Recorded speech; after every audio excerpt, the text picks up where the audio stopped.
So good morning students. Today's class we will see about the rupture of uterus. Rupture of uterus, a disruption in the continuity in all uterine layers, that is endometrium, myometrium and serosa at any time beyond after 28 weeks of pregnancy is called rupture of the uterus. Small rupture to the wall of the uterus in early months is called perforation, either instrumental or perforating hydatidiform wall. Rupture of a rudimentary pregnant horn has got special clinical entity and be grouped with ectopic pregnancy. The etiology. The causes of rupture of uterus are broadly divided into spontaneous, scar rupture, and iatrogenic. In spontaneous, during pregnancy, it is indeed rare for an apparently uninjured uterus to give away during pregnancy, but the causes include previous damage to the uterine walls following the Altition curettage operation or manual removal of placenta, rarely in grand multipara due to thin uterine wall. Congenital malformation of the uterus, that is bicoronate variety, is a rare possibility, and in covillar uterus. Spontaneous rupture during pregnancy is usually complete, involves the upper segment, and usually occurs later in months of pregnancy. On rare occasions, spontaneous rupture may occur even in early months. And during labor, the spontaneous rupture which occur predominantly in otherwise intact uterus during labor is due to obstructive rupture. This is an end result of obstructed labor. The rupture involves the lower segment and usually extends to the one lateral side of the uterus to the upper segment. Non-obstructive rupture include gland multiparae are affected, and rupture usually occurs in early labor. Weakening of the walls due to repeated previous birth, as mentioned earlier, may be the responsible factor. The rupture usually involves the fundal area and is complete. Scar ruptures. The second type of rupture is the scar rupture. With the liberal use of primary cesarean section, the scar rupture contributes significantly to the overall incidence of uterine rupture. The incidence of lower segment scar rupture is about 1 to 2%, while that of following the classical one is 5 to 10 times higher. The uterine scar following the operation on the non-pregnant uterus, thus myomectomy or metroplasty, hardly rupture as the wound heals well because the uterus remains the cuts following the operation. Uterine scar following hysterectomy behaves like that of a classical scar is that of growing concern. During pregnancy, the scar rupture. Classical cesarean or hysterectomy scar is likely to give away during the later months of pregnancy. The weakening of such a scar is due to implantation of the placenta over the scar and consequent increased vascularity. Right angle stretching effect by increased transverse diameter of the enlarging uterus put an additional effect in disruption of the upper segment scar. Lower segment scar rarely rupture during the pregnancy. During the labor, the classical hysterotomy scar or coronal resection of ectopic pregnancy is more vulnerable to rupture during labor. Although rare, lower segment scar predominantly ruptures during labor. Iatrogenic or traumatic rupture. During pregnancy, injudicious administration of oxytocin, use of prostaglandins for induction or abortion of the labor, forcible external version especially under general anesthesia, fall or blow on the abdomen.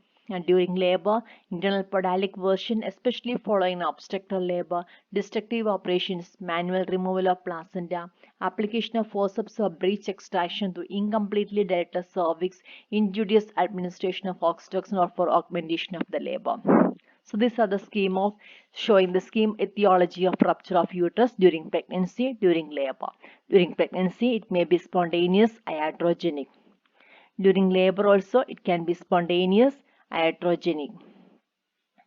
So this is a scheme of etiology which shows the reason for the rupture of uterus. So the fetus and placenta. In complete rupture, both fetus and placenta remain inside the uterine cavity or part of the fetus may occupy in between the layers of broad ligament. In complete rupture, the fetus with or without placenta usually escapes out of the uterus. The uterus remains contracted. Blood loss is not much unless major vessels are affected. Prognosis. Prognosis depend upon the manner in which labor is managed prior to the accident, type of the rupture, morbid pathological changes at the site of rupture, and the effective management. Lower segment scar rupture gives a comparatively better prognosis, but the rupture following obstetrical labor, either spontaneous or due to instrumentation, gives a maternal death rate of 20% or more. The major cause of death are hemorrhage, shock, and sepsis. Late sequelae include intestinal obstruction and scar rupture in subsequent pregnancies if the uterine drain has been repaired. Diagnosis of rupture of uterus.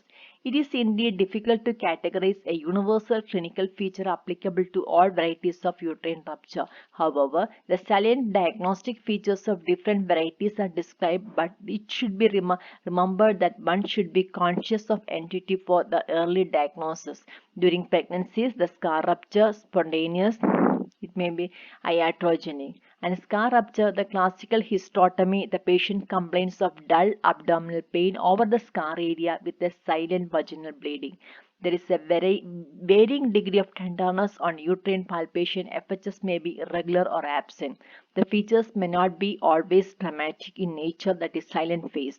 The sooner or later the rupture becomes complete. There is a sense of something giving away accompanied by the acute abdominal pain and collapse. The diagnosis is self-evident, however, an acute dramatic onset may occur from the beginning. Spontaneous rupture in uninjured uterus. The rupture is usually confined to the high Paris woman. The onset is usually acute but sometimes insidious. In acute type, the patient has acute pain, abdomen with fainting attacks and maybe collapse.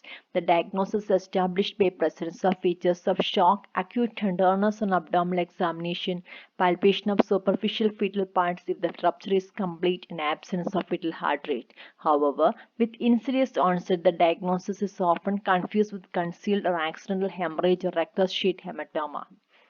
Rupture following a fall, blow, or external version or use of oxytoxics include there's a history of such an accident followed by an acute pain abdomen and slight vaginal bleeding. Rapid pulse and tender uterus raise the suspicion of rupture. The confirmation is done by laparotomy. This is too often confused with accidental hemorrhage.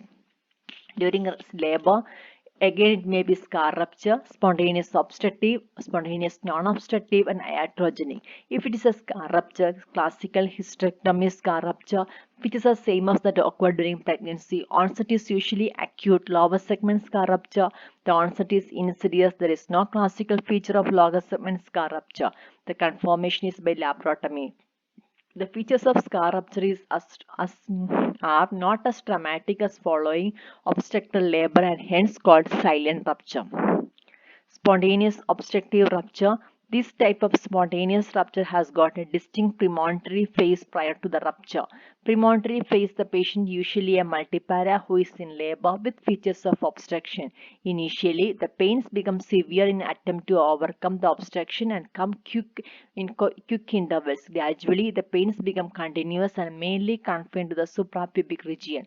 The phase of rupture, there is a sense of something give away at the height of uterine contraction. The constant pain is changed to dull aching pain with cessation of uterine contraction. General examination reveals features of exhaustion and shock. Spontaneous non-obstructive rupture. There is a rare, solely confined to the high Paris woman. The patient at the height of uterine contraction suddenly seized with an agonized bursting pain followed by a relief cessation of contraction. A diagnostic features of catastrophe are presence of shock, evidence of internal hemorrhage, tenderness over uterus, and varying amount of vaginal bleeding. Rupture following manipulative instrumental delivery include sudden deterioration of the general condition of the patient with varying amount of vaginal bleeding following manipulative or instrumental delivery. Exploration of uterus to feel the wrench confirms the diagnosis. Not infrequently, the diagnosis is not revealed until varying intervals following development of shock or broad ligament hematoma or peritonitis. Shortening the cord immediately following the difficult vaginal delivery is a pathognomonic uterine rupture. The placenta being extruded out into the abdominal cavity to the rent in the uterus. Management of rupture of uterus prophylaxis. Following guidelines are helpful to prevent or detect the earliest or tragic occurrence of rupture of uterus. The high-risk mothers likely to rupture should have a mandatory hospital deliveries. They are contracted pelvis, previous history of cesarean section, hysterotomy or myomectomy, uncorrected transverse line, gland multiparity, non-case of hydrocephalus, General anesthesia should not be give undue force in external version. Undue delay in the progress of labor in multipara with previous uneventful delivery should be viewed with concern and cause should be sought for. Judicious selection of the cases of previous cesarean section for vaginal delivery. Judicious selection of cases and careful watch and mandatory during oxytocin infusion either for induction or for augmentation of labor. There is hardly any place of internal pedalic version in singleton pregnancy in present-day obstetrics. It should never be done in obstetrical labor as an alternative to destructive operation or cesarean delivery. Attempted forceps delivery of breech extraction, although incompletely to the dilated cervix, should be avoided. Destructive vaginal operations should be performed by a skilled personnel and exploration of the uterus should be done as a routine following delivery. Manual removal of morbid adherent placenta should be done by a senior person. Treatment. First is resuscitation and laparotomy. Depending upon the state of clinical condition, either resuscitation is to be done followed laparotomy or in acute conditions, resuscitation and laparotomy are to be done simultaneously. Laparotomy. Any of these any of three procedures may be adopted following laparotomy. First is hysterectomy. Hysterectomy is surgery for rupture of uterus unless there is sufficient reasons to preserve it. It is especially indicated in spontaneous obstructive rupture, so common in the developing countries. Repair.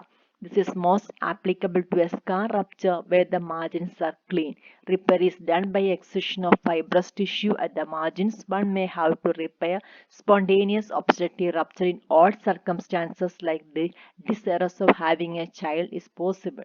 Repair and sterilization. This is mostly done in patients with a clean-cut scar rupture having desired number of children.